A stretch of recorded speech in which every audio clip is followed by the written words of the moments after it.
All right, my friends, welcome to episode 158 of Prof and Dev Play Games. I am the Professor Larry at Prof Plays Games on the old Twitter, and over there is Anthony, the Dev at Summer Speak, just chugging away at his game, huh? Chugging away at the game, making things, revising things, iterating, Nice. refocusing, all the stuff. It's in full steam ahead right now.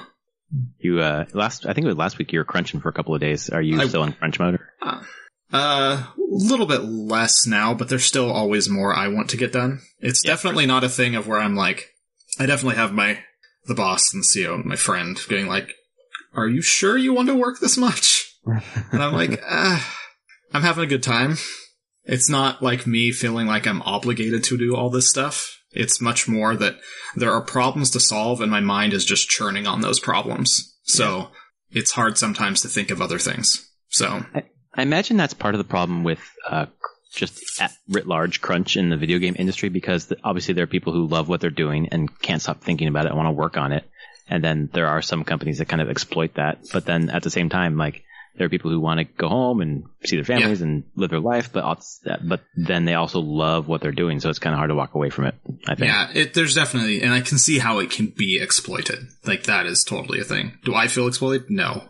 No, There's definitely, if you have to basically walk that line very closely. Like, I feel like I spend time with my kids and my family and everything. It's usually just like times after my kids go to bed, I've just been working on something all day and I'm like, I want to keep working on it because I want to finish it because I want to be able to play it or see it in game and what's happening. Right.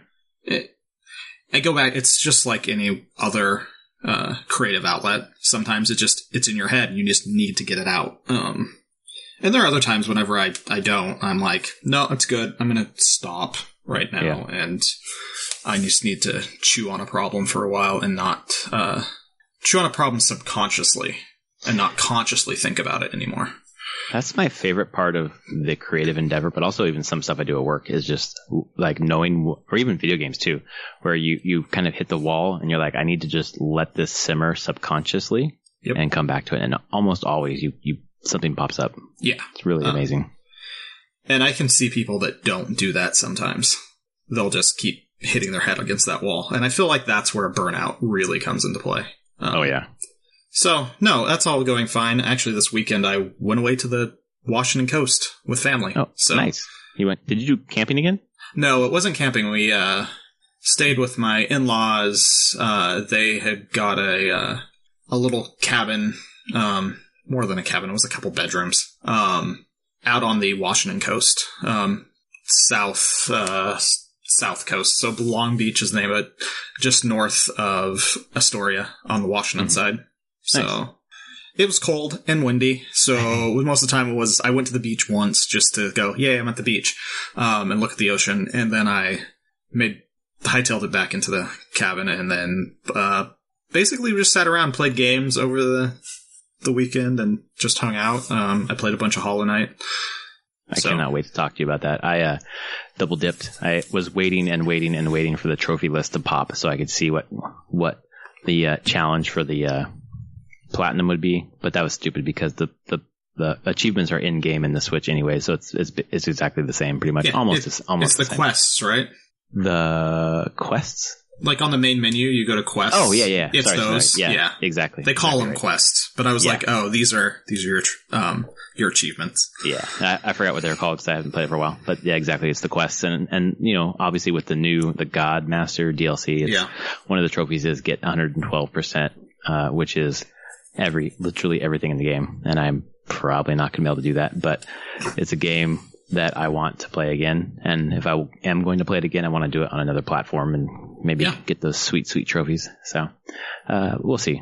I pre-ordered it because there's a discount for PlayStation Plus members before it launches, and that'll be my back burner, and I'll get back to it eventually. So I want to talk to you about your Hollow Knight experience, but before we do, we have a couple of news stories to talk about this week before what we're playing. First one, I want to get your thoughts on the PlayStation Classic, which was announced this week, and they kept or stole. I don't know if you can steal the word classic from Nintendo. Yeah, you can't. They can't. There's no trademarks or copywriting with that word. So nope. And then after that, we're going to talk about what the fuck is happening or happened with Telltale Games this week. I have some thoughts, and I know you do too. Yeah. So let's start with the good stuff, the PlayStation Classic. I want to hear your reaction to the news of it being announced, because you were a PlayStation kid long before I was. It's true. And really, at first, it was like, wow, yay, they're going to do this. And then probably only like a minute or two later was like, wait, they only announced 5 games of 20, so I'm curious what the other 15 are going to be. But then realizing that I have all the PlayStation games I actually care about. Like, I still have those discs. They are sitting in a binder in my house. I still have a PS2 that can play all those games. I have my memory card with all those games. So it became less exciting to me at that point. Right. It wasn't like the SNES Classic where I have some of my carts. I have a Super Nintendo kind of sitting in my garage, but there's no guarantee it even powers up if I had the power cables, which I don't. It made and hell, hooking that thing up to a modern TV would be insane. Hooking up a PS2 up to a modern TV still works fine. Like, it's not, I mean, these games aren't going to be up-resed at all or anything. They're still going to be classic PS1 resolution. So there's not... What is that, 480, 260? What is it? 480, probably. Okay. I don't know. I was like, wait, this one isn't as exciting to me in a way. I think, what was the Instagram post? I was like, I'm somewhere between cool and shrug. Yeah. That's kind of where I'm sitting now, even though I did pre-order one, but we'll see if I keep it. I'd be interested in what the other 15 games are. And I have a feeling that a lot of the games that I really liked aren't going to be on there, because they were very niche games. Yeah, I kind of wonder what games would they announce that you'd probably keep your pre-order for? Any of the Matsuno games, so Final Fantasy Tactics, and specifically, I have Tactics on other things. Vagrant Story would be one that I'd be like, yeah, I'd keep it for Vagrant Story. Because I never owned that one, I just got to play a friend's copy in college. Mm-hmm. So I'd love to have a copy of that one. What are some other ones? Honestly, any of the Square catalog from the PS1 days. It was such a experimental time for that company. Like, they did a shmup called Einhander, which was awesome. They did, like, what was all the Brave Fencer Musashi stuff. They did Parasite Eve. I'd totally keep it for Parasite Eve games. I wonder if they'll put Final Fantasy VIII on this, because that really hasn't been redone, right? Nope.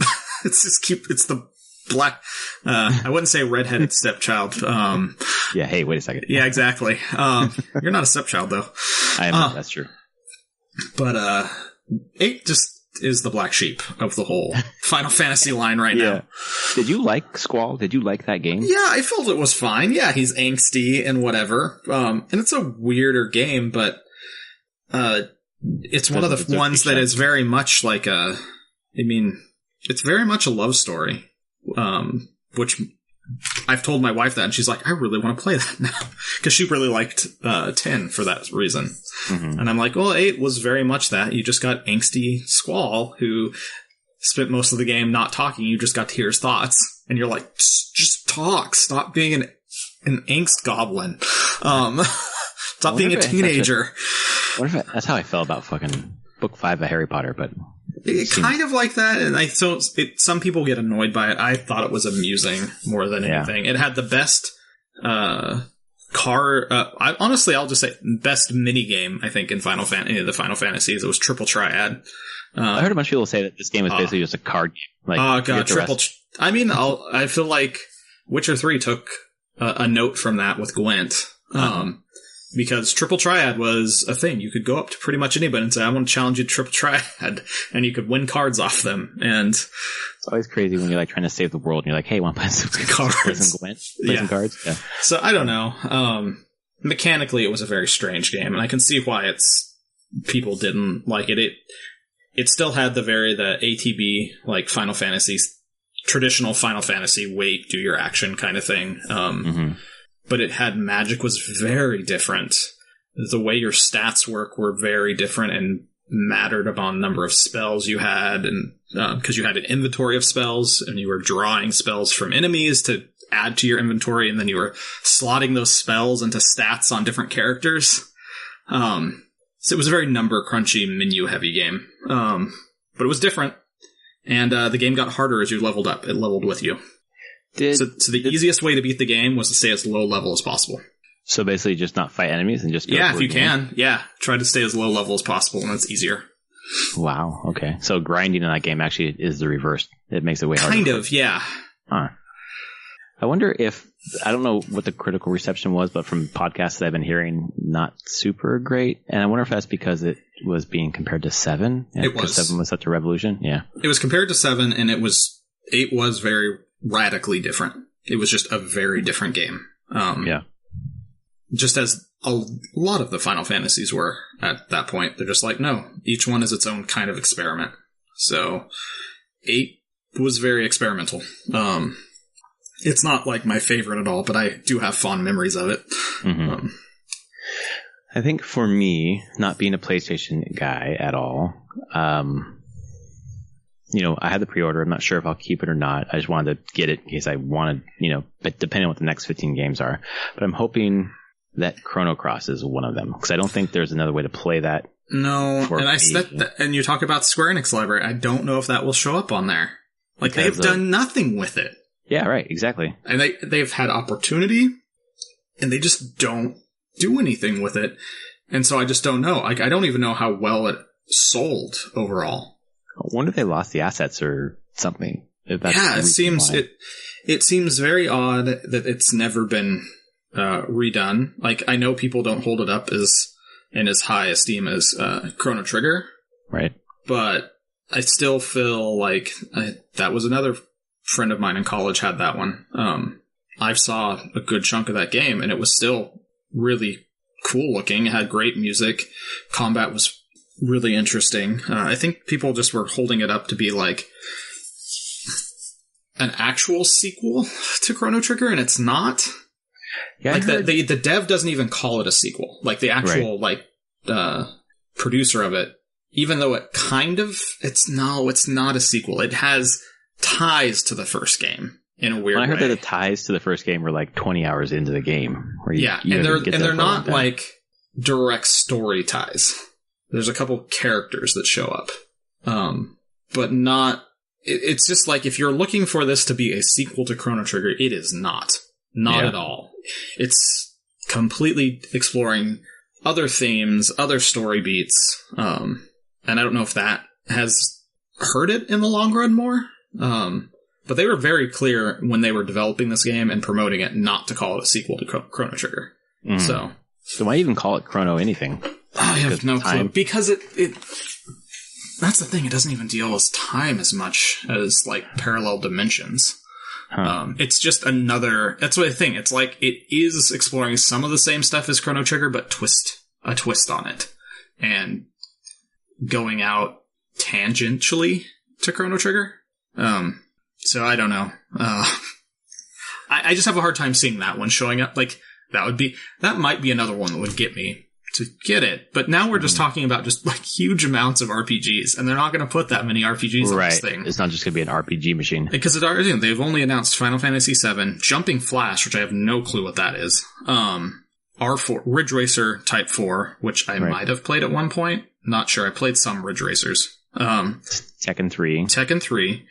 And Wild Arms, which is another RPG. Which I never played, but I've heard people really like it. Yeah, I've heard good things about it. Seems like Metal Gear Solid is a lot. Yeah, but you think it's going to be there too. My question for you is, did that game come out before or after the dual analog was put onto that controller? Before. Okay. Because I didn't get a dual analog until I was in college. Oh, okay. I wonder definitely played that before that. Because if you look at the front of the PS Classic, the way that you plug in the controllers, they use USB ports. Yep. I wonder if there would be a way for you to plug in your DualShock 4, since you can plug in with the USB. If they need to have, I know Ape Escape was a game that required the dual analog. I don't know if there are any other ones that did. Yeah, but they might just drop games that require it. Yeah. They just aren't going to be allowed on there. because none of the controllers they're showing have it. So right. Yeah, it's just a D-pad. Yeah, it's the original PlayStation controller. So that's a good point. There could be a lot that don't come out for that reason. Yeah, I don't know. And I think those are late in the cycle anyways, but other games I think are probably going to be on this. Symphony of the Night. I think Symphony of the Night and Metal Gear has to be on there. Yeah, both of those have to be on there. Those are just iconic for PlayStation. So weirdly, I thought of Metal Gear. I have my Metal Gear discs upstairs. Is it discs? It was discs. I think it was 2. But I also have the GameCube version of the game. There's a GameCube version of Metal Gear Solid? They redid it called the Twin Snakes. Oh, that was a remake of 1? Yeah. Oh, okay. It had like new cutscenes, and it looked a lot more like Metal Gear Solid 2 in a lot of ways. But yeah, I still have that. I think it's sitting on a shelf behind me. So you're not really waiting for a remake of that, or for that to come to classic. That's why these games I'm just like, there's very few things that could really excite me. Well, I think it's definitely the games that haven't been re-released in any way that would be the most exciting. But I think it's part of the problem of having a classic for a game that was or a system that was mid to late high school for us. Yeah, it came out in 90. I got mine in 96, summer of 96. Okay, so maybe early to mid high school then. Okay. Yeah, it was 96. And I mean that thing lasted until the PS2 was 2001, I think. Well, that's a long time. So I mean, it lasted quite a while, and I played all that stuff through there, but the thing is, the PS2 came out, and it had full backwards compat for PS1. Mm-hmm. And beyond backwards compat, it just had a PS1 core on the board for a PS2. Right. So, and if you still have a PS2, which aren't hard to come by, you can still play all these games. There's something about the PS1 games that they're just not as rare. It's a lot harder to find carts for NES and SNES games. I wonder if that's because they were just more discs made, because discs were way cheaper. Yeah. To produce. Yep. I can go to the vintage game store here in Seattle, and they have just stacks of PS1 games you can get. A few, the rare one. They're definitely rarer PS1 games. But not as many rare GameCube games. Yeah. Or N64 games, I assume. Yeah. Those are harder to find. So, yeah. I'm curious what the next 15 are. And I think you're right. Symphony of the Night, Metal Gear Solid, are totally shoo-ins for this system. Yeah, they've got to be on there. I wonder if they will not put 9 on there. 9 was also a PS1 game, right? It was. Yeah, because of the re-releases coming out. Yeah. Was 9? 9 was out. 7 is an easy one for them because originally, 7 was published by Sony. Square didn't self-publish for a little bit. I don't remember which Final Fantasy was when they switched over to be self-publishing. I feel like Final Fantasy VII is becoming Skyrim, where you're next to see it on Alexa everywhere. Or something. Yeah. So I just I don't know. The buzz for this, it was more well, there it is. That's interesting, but it wasn't fervor, I think, like the SNES or the NES when those things were announced. But also the fact that they just came out with 5 games, it kind of sucks for people who are well, I don't know if I want to buy it until I know the rest of the games, but I kind of have to put my pre-order in now because they're all sold out now. Yeah. I haven't checked. Are they all sold out?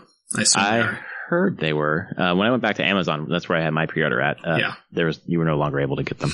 Okay. So, and I think the same was true at Best Buy. So. Yeah, I figure they're all going to sell out. That's not going to be an issue. It's just, is it really that exciting? Or is it exciting as classic Nintendo? Yeah. For me, obviously, the nostalgia of the Nintendo and the Super Nintendo. But I'm kind of interested in the PlayStation just because a lot of those games I didn't play. Yeah. So, we'll see for both of us if we keep it or not. It comes out December 2nd, which was the release of the the original PS X. So, pretty cool. Something that's not pretty cool, if we're done with that subject, is the craziness from Telltale Games this week. What was it? 200? Over 200. It was 225 people laid off, with 25 staying on as a skeleton crew, but not to make new content. They're working on their contractual obligations for the Minecraft Netflix thing, which, what the hell is that? I don't even know what that is. I don't know either. I'm like, is there a Minecraft? I mean, there's Minecraft story mode stuff, which was the Telltale thing. I'm like, I haven't checked my kids thing. I'm like, is there a Minecraft, like, Netflix show? If there is, I guess Telltale's behind it or working with it or something. But the crazy thing Minecraft is coming to Netflix. That was announced in June. Okay. That's not a new. That's weird. So it's like taking story mode and making a TV show. Okay. So taking that story and scripting it, it looks potentially just even in engine. I guess it's Minecraft, so whatever. Yeah. So 200 people were laid off, and they had 30 minutes to get their stuff and get out of the building, which really is shitty. This whole year, the new person who took over Telltale was talking about how they're refining their engine and kind of paring down and like being selective with their licenses, and they're announcing Wolf Among Us 2, and focusing on the final season of Walking Dead, and then they put out The Walking Dead, and the way they do it obviously is episodic. So you could only buy the season pass this time. You couldn't buy it episode by episode. So a lot of people don't like to buy the Telltale games until they're all out, so they can just binge them. But because the sales weren't strong at the beginning of the season, because a lot of people wait, they just shut down and they filed for bankruptcy, and they're not going to finish this season, the final season. Well, it's more than that. Like, it sounds like they've been in this problem for a while. Oh, definitely. I mean, they've been trying to dig themselves out of it. Yeah, I mean, what does it say? The only things that have been profitable for them was the first season of Walking Dead and Minecraft story mode. That's it? That's it. That's the only things that have been profitable for them. Oh my god. Everything else has lost money. The Batman one was the worst performing game they've ever made. In terms of sales? Of the first or second? Or both? Enemy Within. In general. Is that the second? First one. Enemy Within. Was that the second one? I don't know. What was the first one called? I played the first one and I owned the second one. I should know this. I don't know. When I pull up my Google searches, all Brett Kavanaugh shit. Of course. Oh my god. Fuck that guy. Yeah, pretty much. Fuck rapists. Enemy Within looks like to be the second one, yeah. Okay. So yeah, it did worst selling thing they've ever made. Wow. And critically it did really well. But those only 2 games that have ever been profitable for them. There's no way. So they're just losing money because of how much the license probably costs for them. License and how much it costs to actually make these things, which is unfortunate. But this is where I'm like, wow, you've hired. So they already laid off 90 people back in November. Right. So at they're 250. So they're like 340 approximately as of November 2017 before they laid off anyone. This just kills me from a management standpoint. Yeah. How are you employing 340 people on this, like, bet that you can make this profitable, and the fact that you've only done it twice, and it's clearly showing that you couldn't make a Game of Thrones game profitable. The Batman game was not profitable. Wolf Among Us wasn't profitable. Tales from the Borderlands, not profitable. Like, one of their best games, Tales from the Borderlands, was not profitable. Nope. And yet they have 340 people making tons of these things. Right. Like, this just looks, I'm just like, to me, I feel really bad for all the people working there, but I lay all the blame on management of this company and CEO, however they were going about, like, oh yeah, we're going to turn a prop. Like, no, you're not. Well, it's just you need to change how you build these things if they can't be profitable at the resources and money you're throwing into them. They're not profitable. So how do you pare that back? Well, it's just such a bad sales model because for the people, and I think it was the majority of people who played these games, wanted to play them all at once, like once a night or whatever, however you binge it. By the time the season was done and you could buy them all at the same time, they just went on such steep discount that if you waited for the time that you wanted to play it anyways, it was already at a discount. So if you wanted to wait a little bit longer because you already waited, it would be even cheaper. Like, you could get them for pennies on the dollar. They price plummeted so much, and they were doing so many different types of games, and obviously their engine was shit and yada yada. But to quit in the middle of a season just shows such gross mismanagement, like you were saying. Like, don't start if you can't finish it. If you're hoping the first episode sells or whatever. Yeah, I blame management completely for this. Wow, that was a big thump above me. Anthony's very pissed off. Exactly. My kids are pissed off for me. Yes. That's probably a book coming from my kid's son's top bunk to the floor when he was done with it. Waking up your daughter? She's probably awake. Lights out are happening right now, I'm sure. Oh, okay.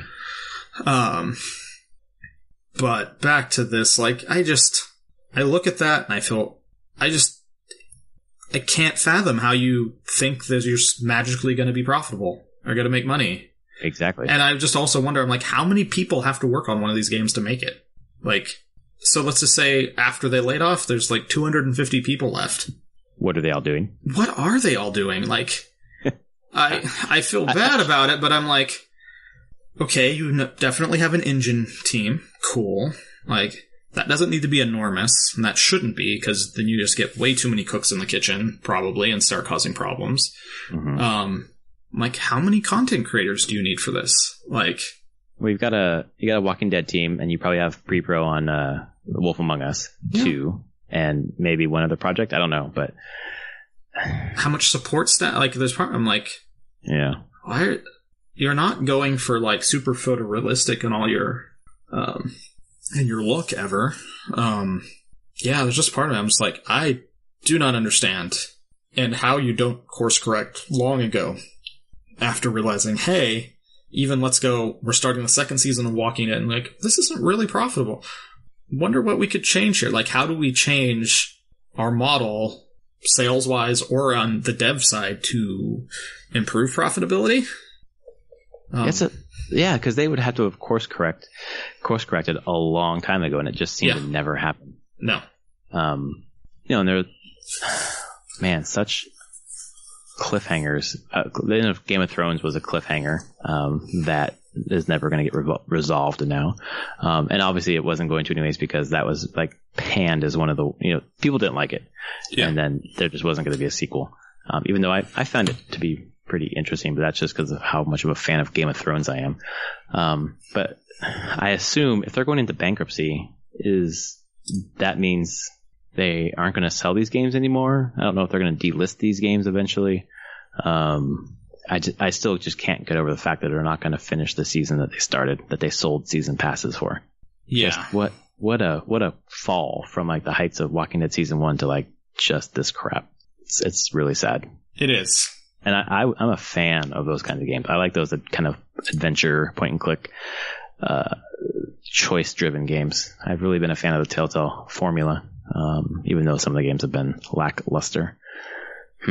Yeah, I feel bad for the people who were working there. Hopefully they can get other jobs. And I heard they were already like jumping ship because they knew what was happening. Yeah. But obviously not everybody. No. I'm sure anyone there, you hear rumblings and things aren't going great. I'm sure morale was low before this already. So all the little things add up. You notice around, like, oh, they're not stocking this type of food anymore, or these perks are going away. Like, it's all the little things, always. That you notice, yeah. That you notice, you're like, hey, that's weird, that's going away. I wonder if something's up. Yeah. It's like, I know some of this stuff sometimes. Yeah, right. So I feel bad. And yeah, it sounds like a lot of them will land on their feet somewhere else. There's plenty of other studios, and there's good people there that, as long as they're probably willing to move or go someplace else, I bet they'll find stuff. Yeah, because they're based in the Bay Area, right? I believe so. Oh yeah, that's right. Actually, because who was it? Ubisoft or somebody was hosting like a meet and greet in San Rafael for all the people from Telltale to talk about new job opportunities. Yeah. So yeah, Bay Area. The whole way it went down though was just screwed up. Like, oh man, all right, company meeting. Yeah, we're closing down. We're gonna escort you out in 30 minutes. Bye. That just kind of makes you feel like a criminal. Like no severance. No, which I'm like, of course there's no severance because you're bankrupt and have no money. Health insurance gone 2 weeks. Yeah, it's just more one of those. I'm just like, the writing's on the wall. Like, if this is what you're gonna do, like, I don't know, don't Hail Mary it on just hoping that this Walking Dead season saved. It'd be like, okay, we're done. We'll take any leftover money. We'll put it towards severance. Bye. Like, gives people some time to find new jobs. Right. Not just, go to the very end, use every bit of money possible, and be like, oh, didn't work out. Bye, everyone. It's so crazy to base it on this final season when you haven't even released episode 2 yet. Episode 2 comes out on the 25th. Yep. Do you think it will come out? From what I read, yes. Okay. I assume it's done. Yeah, the voice actor for Clem said it's coming out this Tuesday, and that's the last one you're going to see. And she was just really sad about the Clementine arc not finishing. Just, ugh. It blows my mind. It really does. Yeah. Because the way that people buy those games is until all 5 are out, and it's just like they didn't even understand how their fans bought their games enough to know that, to kind of wait until the end of this season to see if they would have floated the company, which it probably wouldn't have. So they're probably just cutting their losses now. But yeah. Well, they just can't even make it to the end of the season. Right. Like, they just can't. Yeah, right. But to be on that much of a shoestring to need to go from episode to episode. Awful. So there you go. That's the news this week. The big PlayStation Classic and the Telltale game fiasco. So why don't we move into something happier, which is Hollow Knight. I'm sure that's true. It is happier. I want to hear all about your Hollow Knight experience. I'm living vicariously through you. What the hell did I do? I always feel like whenever I do put huge blocks of time to that game, it just kind of all blurs together. Yeah. So I got the Crystal Heart. So I took your advice, went back into the Crystal Peak? Yeah, Crystal Peak. Did I do them? No, I did the Mantis Lords first. Oh, nice. I beat them. You beat them. Yep. Yay. Went into Deep Nest, did stuff around Deep Nest. Oh, God. And you eventually got out? Yeah, I got back out. But you had the lantern, right? I did. Okay, that makes it way easier. Yeah, so I did stuff in Deep Nest. I got things. And then I went up to Crystal Peak. Got the Crystal Heart. That thing opened up, of course, a ton of stuff of being like, let me go. I'm going to go back to this place I know that I can jet across. And so I collected some grubs, did some other things, went into the crystallized mound and said, hell no. I only had like 100 geo on me at the time. So I was like, screw it. I'm not even recovering my body from there. Like, it's not worth it. Right. I'm struggling to remember what was in there. I have no clue, and it's probably actually not good enough for how much of a pain in the ass that is. I thought it was like a couple of rooms and then a boss. Maybe? I don't know. Yeah, I'm looking it up right now. I forgot my keyboard doesn't work because my daughter pounded on it. But then I was just like, screw it, I'm going to continue to go around, and then I was, where was it? Found the place, went back down into, because I got the tram pass. That was one thing I got. I have the tram pass now, so I can get access to all that stuff. Wherever I found that. I think that was Deep Nest. I can't remember where the tram pass was. I think it was Deep Nest. You found like there's a place you get into that is a failed tramway. It's an old wrecked tramway. I think it was the failed tramway, because I had to go fight somebody. I had to race to a boss, I believe. And my bench was in the failed tramway. That was my spot that I came down through. I think it was Deep Nest. But I decided to go back down into the basin area. And fought the, something broken vessel, whatever. And got broken the moth wings. Nice. The double jump. Monarch wings, or whatever they're called. Yes. Double jump. And then I spent the rest of the time just exploring things with double jump now. Because now I can pretty much go anywhere, I feel like, except I can't go through the water, which I need to find. The ancient waterways? Well, no, I can go down there, but there's gotta be something or some way that I can go through the hot springs water. Oh, yeah. Yeah, you can. Because there's an entrance that I can't get to that would require me to go through it. That go under. Yeah, I know what you're talking about. And I'm like, well, clearly that's somewhere I need to go find. It's like a U-shaped thing where like you can't go. Yeah. I know exactly what you're talking about. Yeah, there's something called Isma's Tier. I assume I can get it now. You can. Because I have double jump and Crystal Heart, which pretty much feel like means I can jump or get anywhere. Well, I'm pretty sure that double jump. Did you have the double jump when you were in the crystallized mound? No. I think that will make it a lot easier. I figure it probably will. There's not a ton of stuff in there, but there is one upgrade to a spell that you have currently that makes it stronger. That's basically all that's in there. And probably a grub. There's always grubs. There is a grub. There's always grubs. Grub and then the spell thing.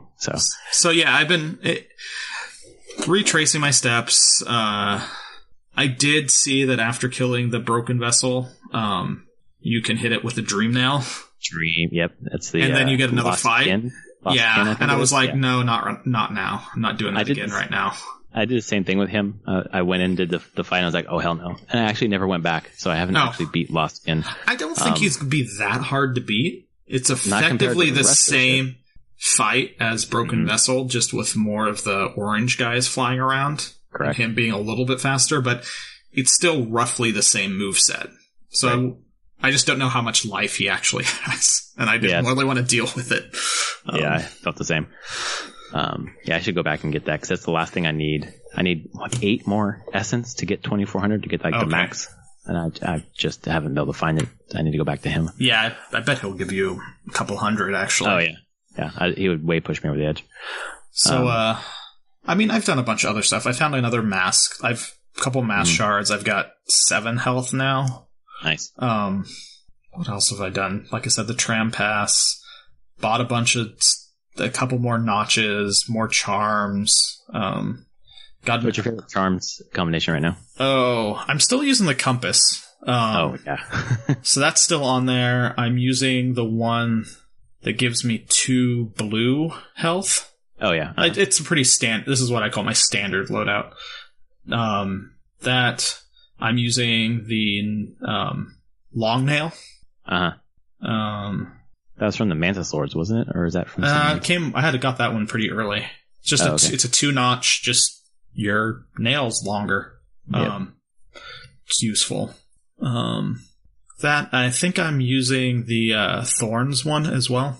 Oh yeah, the Thorns Agony. Yeah, because I was like, what? How much? Because it doesn't tell you how much damage it does. I'm like, how much damage? It's double my nail damage. That's really good. It's really nice for boss fights. That one, if you're fighting bosses that are like hurt you by running into you, it's a godsend. So I usually keep that one just on. Did I use? And then I swap in others if I'm going to be doing, like, if I just want to be collecting Geo, I put the one that will just collect all Geo around me. I always had that one on and never ever took that one off except for boss fights. You just rack up so much money when you have that thing on. Although that sucks early on when you keep dying. So maybe once you get past that part, you're dying. There's definitely points where I'm now like, okay, I've saved up like 2,400 Geo. That's before. That's what I did this morning. I had just a bunch of Geo and just spent all of it. Yeah. So now I'm like, I'll go back to the crystallized mound now, so I don't care if I die. Like, yeah, exactly. I'm not losing anything horrible from just attempting this over and over. Have you used any rancid eggs yet? No. What do you use those for? I have so many. Oh, you use them to. Okay, so if you die in a place that's like you basically can't get back in and get your corpse. Okay. Just go back to not Deep Nest. Go back to what the fuck's it called? The place, the home base. Oh, I know the town. Wow. Why am I blanking on that? Anyway, go there, and then all the way to the right. Dirt Mound. There we go. Yeah, there you go. There's a shaman or something in the very far right. You give her an egg, and then she brings your corpse there with all your Geo, and then you just fight it there. Oh, okay. So if it's ever in a place that you lost a ton of money and you know that you will not be able to get back to it, just go home. Oh, okay. Yeah. Did not know that. I just been collecting rancid eggs, and I'm like, I don't know what these are for. I assume something at some point. I'll get shown what it's for. I have an elegant key now. I don't know what that does. I bought that. Pretty sure you use that in the City of Tears. It seems like it.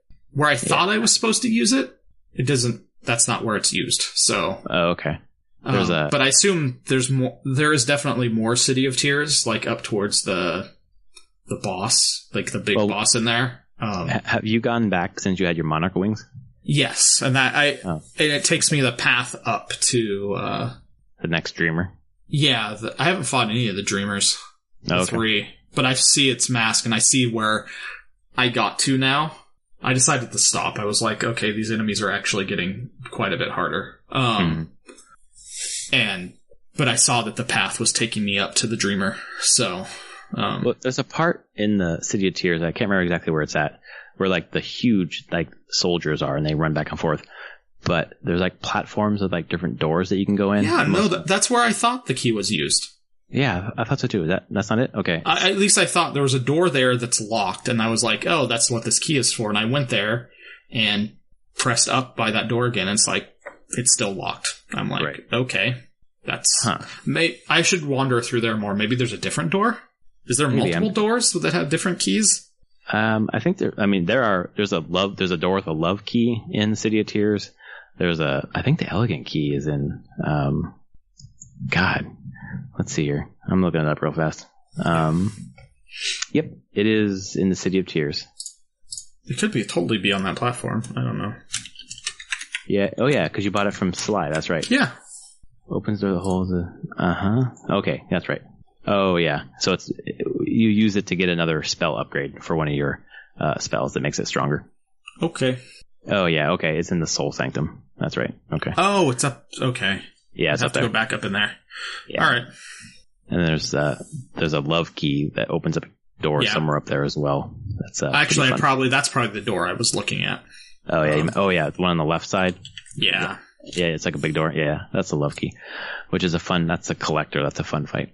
Man, there's so many fun fights. Like I did basically all the side content and all those huge bosses. And then when I started doing the dream rooms, I was like, oh, well, this is easy. Oh, well, so those are not that hard. Okay. Compared to the rest of the shit. I killed one of the other dude that had a scythe that spun around and bounced around. Oh yeah, what was his name? Yeah, I killed him. Got a bunch of essence off him, dream nail stuff off of him, and I think I'm at 500 something now, 600 something. Almost to your, I think it's 900 is the waypoint. Which is another thing I could be doing, is I could go look for those trees and finish off rooms that have that essence to collect. Right. That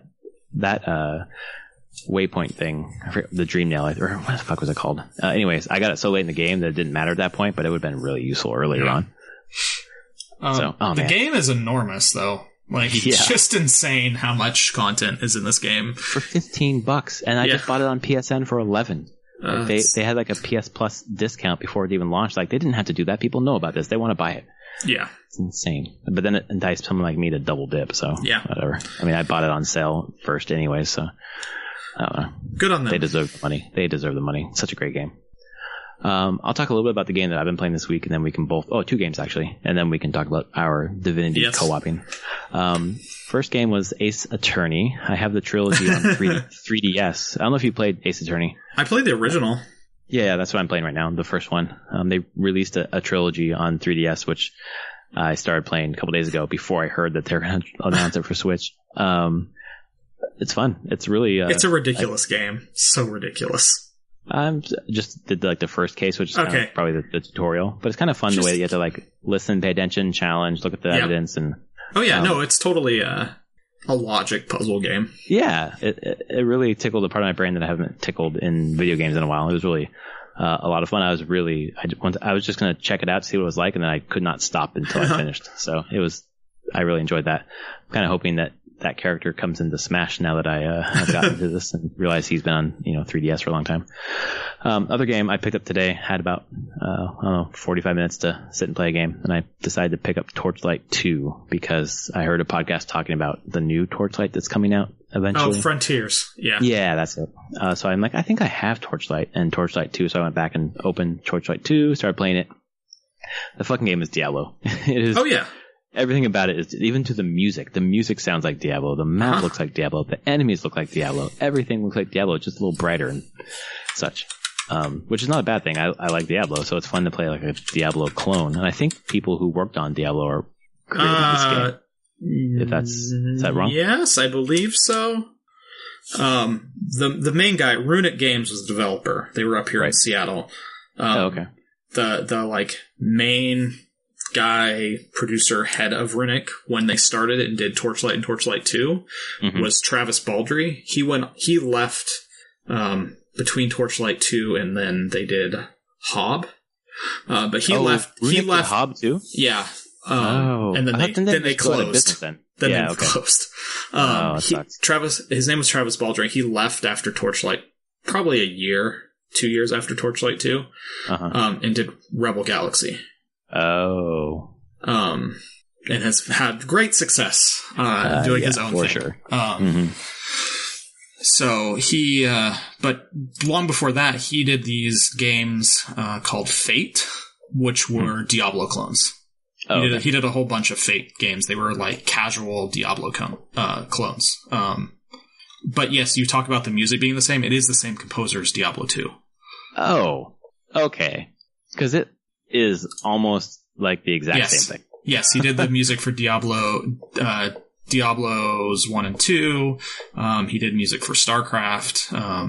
Dude, did Burning Crusade stuff. Like, he was a long time, did a bunch for Blizzard. Well, it's crazy because I'm feeling nostalgic for a game I've never played. Like, I'm playing it and I feel like I've already played it, which is not a bad thing because I love that game and I haven't played a new one of these games in a while, even though this is not new. It came out in 2012 or something like that. But I really enjoyed my time with it and I'm going to keep playing it. It's not a compelling story or anything, but it's fun. Clicky. Yeah, it's very much just the loot treadmill and everything. Yep. Mm-hmm. I mentioned to you, and this whole thing with it is, I mean, I would put usually around 30-ish hours. I've done Torchlight 2 3 or 4 times up to about 30 hours, and then I just go play Diablo 2. Right. Because Diablo 2 is, and this was pretty much every action RPG from Diablo 2, really just after the expansion came out.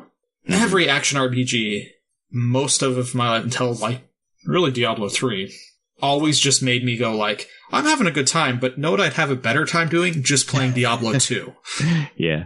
And it's unfortunately true. And there's something about it. I enjoyed Torchlight 2 quite a bit. It just got to a point where again with this one, and then it was the same with Titan Quest, and I don't like their classes. They're not as compelling to me as Diablo 2's classes, or even now Diablo 3's classes. I felt the same when I loaded up. I was thinking, these classes aren't great. They're really generic. They're generic. They seem very similar to each other. They do, gameplay doesn't, they're not drastically different. Skill trees are kind of boring. They're pretty standard. There's no, real fancy stuff going on there. Right. And so that's usually where I get my burnout in these games. The loot treadmill kind of wears off, and I just want fun builds, and these just don't have it in a lot of ways. Yeah, that was something that was apparent to me from the first half an hour. So if that's apparent, if it just gets worse after 30, then oof. Yeah, I mean, it just doesn't change. The other thing, I don't know if 2 did it. 1 definitely did it. I think 2 still does it. You can upgrade your gear. Oh, really? There's probably an NPC. At some point, you can just say, hey, I want to keep this piece of gear, and just keep upgrading it. Kind of like Assassin's Creed Origins, right? I have had the same, scythe basically the whole time because I love it, and I just upgrade it. Find that I hate it in a Diablo game. Oh, because the loot grind. That's the point. Yeah, and I mean, sure, you need to go out and get resources to keep this thing, but there's something about, that my upgraded item is so good, or that it's better for me just to upgrade this thing, that anything that drops just becomes resources for me to upgrade the thing I already have. Right. That sucks. It's not a Lotto effect. Yeah, and that's the thing about it. And it's definitely, when I look at it from a paper, I'm like, oh, this is very quality of life. Someone gets an item that they really like, they should just be able to keep it and upgrade it, and that's great. And on paper, that's really good from a player standpoint, but it's just really bad from a loot grind game to do. Right. Absolutely. So there are some of my things with Torchlight 2, from playing it a lot and wanting it to be more than it is, unfortunately. Well, I think about Origins, it's not quite a loot grind game. It's not really a loot grind game, but it does drop loot. It does drop loot, and you increase, get better bows and weapons or whatever, but it doesn't feel the same as Diablo. It's not really built around that. So because I can upgrade my one weapon, I'm not really excited when something new drops. It's just a higher number. Other than that, there's not a ton of stats or anything like that to really make it stand out like in Diablo. Yeah. And I mean, Diablo 3 had the same issue when they had the auction house. Yes. Where it was like, when you take away where the best way to get, when items dropping aren't exciting anymore, that's a problem. Yep. And there's clearly times with Torchlight and Torchlight 2 where I just started getting, I was like, there's nothing I'm really excited to get right now. Right. So I would play it, see where you get to. And then if you're like me and just want to play some Diablo 2, let me know, because I'll play some Diablo 2 with you. That sounds better than Torchlight, even though it's pretty fun. But I think I might hold off until Diablo 3 when we can both play on our Switches. Oh yeah, that's coming out in like a little over like 5 weeks, 6 weeks. Is it November? It's November 2nd. Yeah. So, oh shit, you're totally right. 6 weeks, dude. Oh man. God. Torchlight's only gonna last until then. Yeah. Well, no, you get Odyssey here. In a week. Okay, so I'm probably not touching Torchlight again. Not this Tuesday. On the 2nd. It's a week. It's a week from this Tuesday. Yeah. Whoa, dude. We're like 10 days away from Assassin's Creed Odyssey. Yep. It's so exciting. That game I keep watching like videos, people's Let's Plays of like, not Let's Plays, but like preview stuff. God, it just looks so good. I haven't watched anything. I've only watched the initial trailer. Smart. I'm just like, nope, not. Yeah. There's some good stuff. The RPG stuff that it adds, that has continued to add, looks really good. And it's a game that could be your one game for a year. There's so much shit. Yeah. Can't wait. So I guess maybe our Divinity Original Sin 2, we started that off at a wrong time. Maybe. But we finally started our co-op of Divinity Original Sin 2, and we basically played the tutorial kind of prologue where we're on the ship that's getting attacked by the Kraken on the way to Fort Joy, and we I was the dwarf. I was going to choose Thane, the skeleton guy, but then it told me a bunch of stuff that would make it more difficult that for me you're to play. Undead. I'm undead, that if I get healed by a healing potion or spell, it actually hurts me, which is actually your skills. I'm cleric, so yeah, that would be bad. That would have been bad. So I went with a dwarf instead, and then you went with, what is it a human? Or is it Human. Oh, okay. Lose? Oh yeah, right. I had done the prologue already, so I kind of want to hear what you thought about that whole experience, that whole story at the beginning there. Oh, it was fine. Like, it is kind of... I liked the whole thing about, like, the first part was very much just a tutorial when you're below deck. Yep. Like, that prison, the brig thing. Yep. But once you get up to, like, a level up, and you're talking to all of your potential party members, that became a lot more fun. Because there's just a lot of characters to talk to, and the dialogue is actually really funny a lot of the time. Especially when you have the pet pal perk where you can talk to the animals too. But no, I really enjoyed it. Taking a little bit to get used to with the controller. Like, it definitely felt like, this would be easier on a keyboard. But I am impressed how they've mapped everything. Because it's so much to map to a controller, and it works, which is crazy. It felt pretty intuitive, I thought. Yeah, no, it's intuitive. That's the thing about it. I'm like, holy cow. Like, the search thing is really good. Like, yeah, it makes it a lot easier to grab things around you. The thing that I liked the most, that I was the most worried about, was actually the turn-based combat, where, like, you go, and then it was my turn, and then a party members or the enemy or whatever. And, as opposed to, like, everyone going at the same time. It really helped us, like, kind of think out what we were doing in reaction to what someone else did, and everybody kind of getting a turn and feeling like they were part of the battle and part of the thought process for the whole thing. Doing it co-op was really fun. Because we could actually talk through combat. Of being like, you do this, then I can do this. Like, and I know, based on even the first Divinity Original Sin, combos are really important in combat. Mm-hmm. Like, you will lose if we, as farther along don't actually, like, plan out strategies of, like, either getting people wet and with electricity. Like, you want to find your synergies. And if you don't find your synergies, you're going to die in these combats. Like, they are hard. We found that out. We found that out pretty quickly when we got to Fort Joy, and my dwarf I got pushed into a conversation. I didn't start the conversation with these guys playing cards. Sit down, played cards with them. They were cheating, so I called them on it. And then all of a sudden we were in a fight with like people who were like 7 levels above us. And it was just a wipe. We got you died, then I raised you, and then I died, and then you died again, or vice versa. And it was just, we got our ass kicked. And that's when I realized that's the moment when I found how fun the game was, because it felt like we were role playing. Like, yes. Sophomore year of college, went to a bowling alley, coming back from the bowling alley, with Greg, our friend, and a bunch of other friends. There was this guy who was screaming at one of the friends, one of the girls we were with, and then he pushed her. And I was probably like 15 feet ahead, and I like turned back because I heard them fighting or yelling. And then I saw him push her, and I went from 0 to like 70, and I just ran up there, pushed the guy, started screaming. His friend gets in my face, I get in his face, and we're just screaming at each other.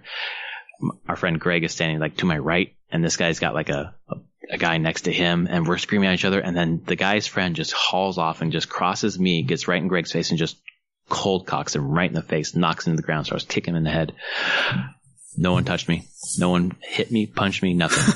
Just Greg got his ass kicked because of basically me running my mouth. And that's what it felt like in this game, where I was like playing this card game, running my mouth. Oh yeah, because we were not even around each other. You weren't even near me. And that's the thing with this co-op game, which I was really surprised about, is we can be anywhere. We don't have to be around each other at all, which makes it really hard whenever it's like, oh, I should remember what's actually being said here because I need to tell it to you. Well, and you were literally just like walking up like, hey, what's going on over here? And as soon as at the moment you came up and said that, it started a fight. Like, well, I guess you're getting in a fight. And then you were the one that died first. Yep. And I was just like, oh, this is great. So it just, I have not stopped thinking about it all week. Like, I cannot wait to play it again, with you. I had so much fun. Yeah. So hopefully we can play again Tuesday if that's still good for you. Should be great. Cool. Yep. Now that my game is downloaded, apparently when I downloaded the version before the release that you could do on PS4, you could play the first 20 hours. It was a demo.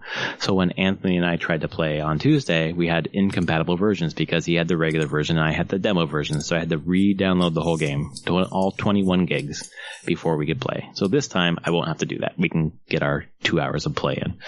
So, man, if the rest of the game obviously is going to be a lot better than what we played already, but it was a lot of fun playing it with you. It was a different experience than playing it by myself. So, oh yeah, so fun. Like, hey, what's going on over here? Oh shit, we're in a fight. Oh, and I'm dead. And that was the wrong choice. Okay. Yeah. So good stuff. Hopefully soon we will find out more stuff about the PlayStation Classic, hear more about Telltale and all the other crazy news that pops up. And we will bring it to you in episode 1. Was it 159? No, 169. What is it? This is 159. Okay. I'm getting ahead of We're on 158 right now. So, yes. Yeah, okay. Nice. We'll get there eventually. Well, this has been episode 158 of Prof and Dev Play Games. He's at Summerspeak. I'm at Prof Plays Games. And we will see you next week. All right. Later, everyone.